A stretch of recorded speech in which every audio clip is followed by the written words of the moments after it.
This is about 5 minutes. Well, I'm afraid you're not going to get any extra time either, you better get on with it. Okay, Cian Carla. As a care assistant for the past 16 years, I want to say that the best education I ever got in life was working with the wonderful people I was lucky enough to care for. Sometimes the people in my care were coming to an end of their lives, while others were beginning a long and arduous journey of convalescence and rehabilitation. This gratifying work and life experience, making a positive contribution to people facing life's most serious challenges, will always shape my outlook in life. Equally, the amazing dedication of my fellow workers, auxiliary staff, nurses and doctors, I will always admire. I very much doubt that any Minister for Health personally likes to see people on A&E trolleys struggling to get home care packages or waiting for vital operations, but it is a result of the cruel and ill-judged political choices from the Fine Gael Labour government and previous governments that we find ourselves in this perennial and prolonged crisis in our health service. However, the issue I want to raise today is the issue of home help services and the million home help hours that have been cut by the Fine Gael Labour government since 2011. The Fianna Fáil Green Party government before them had already cut 1 million hours of home help to bail out the banks. The Fine Gael Labour government just continued the cuts, tackling some of the most vulnerable workers, looking after some of our vulnerable citizens. Those home care cuts have had a serious detrimental effect not only on the recipients of care but on the carers themselves. It is estimated that every year up to 75,000 people need to avail of home health services.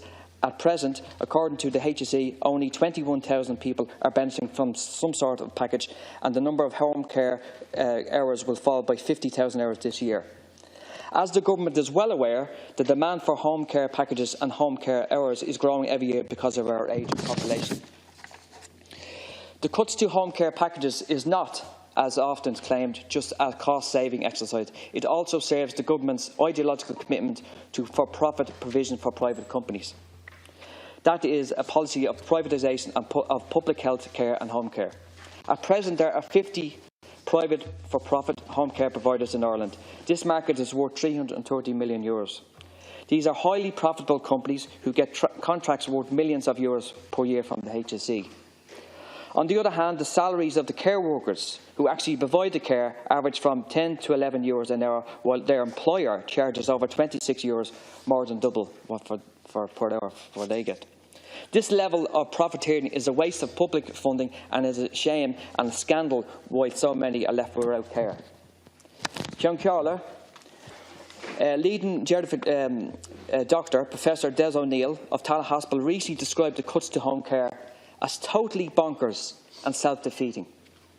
He added, it will cause significant personal distress for frail, older people who are prevented from being able to go home in a timely and supported manner, and will also have significant consequences for an already overloaded hospital system.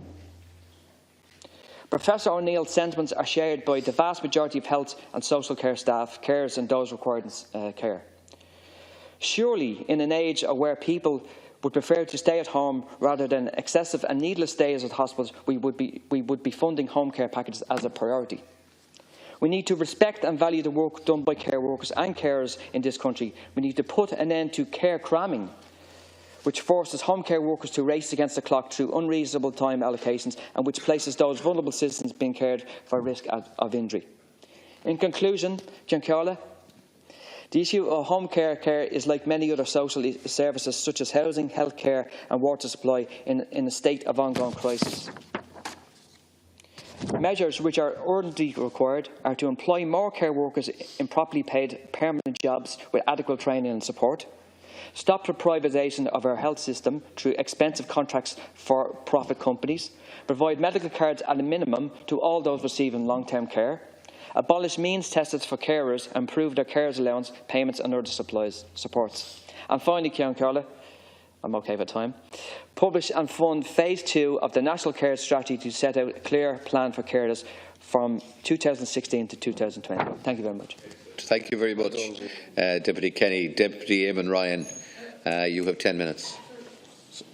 Oh, well, sorry, yeah, we haven't.